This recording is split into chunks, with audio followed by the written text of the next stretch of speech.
Alright, welcome back to the OlimoLeague, folks. That game, to quote the librarian from chat, was a lot closer than I think anyone expected. That was a wild ride. Wild ride for sure. We'll see what game number 2 has in store for us. Spotting the top right corner of the map, it's going to be Acer's Blue Terran, MMA. The bottom left as the Red Terran. It's Gumiho. Alright, so in the OlimoLeague, we always get a lot of really fantastic players. I really wouldn't have expected such intensity coming in this first best of 3 of the day. If you guys take a look at the brackets yourselves, there's still some other really good matches. Liquid Heroes playing against Center in the quarterfinals. Impact, of course, a regular strong house contender here for Axiom, waiting for either Alicia or Spear, so possibly team kill there. Kind of sucks. Down here in the lower half of the bracket, Salvation and Journey still playing out, and of course Hack versus Seed. So at this point on, there's like only good matches.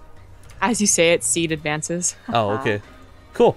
We definitely need more Protoss. It's been very, the last few months of the OlimoLeague have been really Terran heavy. TVTs all around. We got Journey coming back too, which is nice to see, but yeah, I would love to see a Protoss get back up there.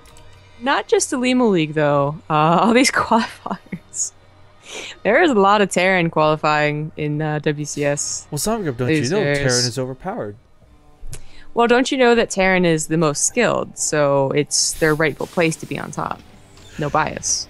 I don't know, I feel like we see such shifts of like which race is quote unquote OP. It's really hard for me to get on that train of like, wow, can we nerf to Widow Mines when they're qualifying? Whatever.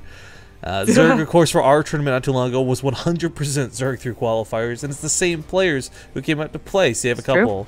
So, is what it is. For the OlimoLeague though, guys, I want to talk about this just so we get the slower opening, so somebody's rushing 3 Rax Reaper or something. The OlimoLeague is run off the Patreon program. OlimoLeague, the manager from Axiom, has been in charge of this for a long time. And the nice thing about the Patreon program is, first off, she's made it very transparent. You'll know where every single dollar goes towards this tournament. But that's how this is funded. There's no big sponsor for this, and it's a lot of you guys just saying, hey, we want to see a Korean Weekly on a very regular basis. The OlimoLeague is no danger of like disappearing anytime soon, but we've recently hit this really sick prize pool for January where it's worth twice as much for these weeklies, and we're trying to get a bigger monthly final. The problem is funding's just a little shy of what we need it to be to continue this. So if you guys have got a couple of bucks in your pocket, like I said, if you've ever considered donating to Base Trade TV, I would love if you could instead pledge a buck, at least just $1. It doesn't even have to be $5 or $10, just even $1 a week to the OlimoLeague. Help us out, help us make sure that we keep having these bigger names come out to play for more awesome content in the future. Trust me, it will be a good return on your investment. You'll get to see these awesome matches every week. So patreon.com/OlimoLeague, and of course I'm hoping our mods will link this in chat as they bring it up. But the Reaper for Gumiho, been a bit of a nuisance. Not really a lot of damage being done. Or rather, a lot of damage being done to nothing. It's a good way to put it. Did get a Marine and is being just a plain old nuisance. There's always that. And there's also scouting, of course. I mean, he saw the Banshee. Well, he actually did not see the Banshee. He saw something producing from the starport. Could have been a Viking, could have been a Raven, because Cloak was not with it this time. Yeah, but he's got a huge leapfrog forward here on his own command center. I mean, Gumiho, as much as we want to play mech, this, that, the other, we also know that he really likes macro games on TVT when he can get his hands on it, and right now he's definitely going to get a nice jump forward.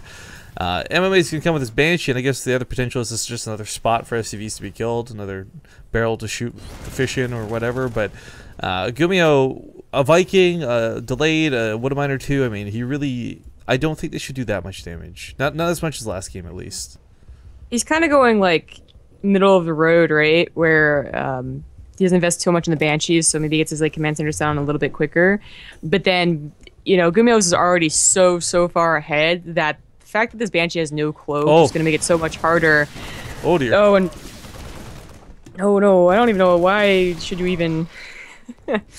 Okay, well, it's actually going to do absolutely no damage, so there you go. So now there's no way that he comes, makes up for the difference in the command center timings. Yeah, this is going to hurt. But the thing about having the Banshee out is it lives, so it can help pick away at tank pushes a little bit later on. It can chip away at Hellions sitting on the front lines. I mean, it's not a godsend unit, but it's better than nothing if you had lost that for free.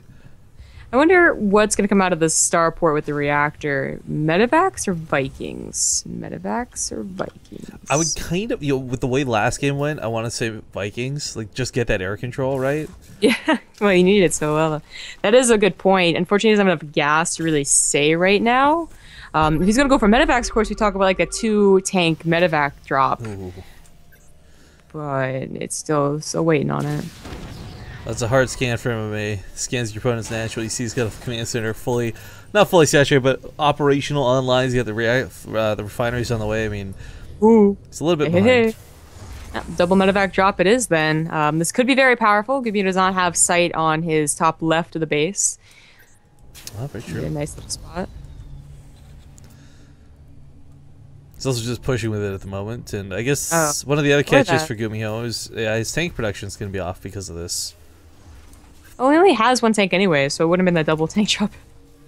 Either way, didn't have gas for it. Right, but I mean, like he's just like normal pushing with tanks. There's only gonna be like but a Banshee to stop him. So actually, Gumiho's gonna go mech again. Didn't realize like a factory's coming out too. But yeah, his own tank's gonna be a bit late. So the Banshee can certainly get work done. In fact, the Banshee coming in the main, there's no turret and a lot of weak SCVs from that Reaper. This could be terrible. Oh my god. Oh god. Oh god. He has cloak too, so like the push, I don't think is gonna do so much damage. He's, you know, where he's gonna send his scans.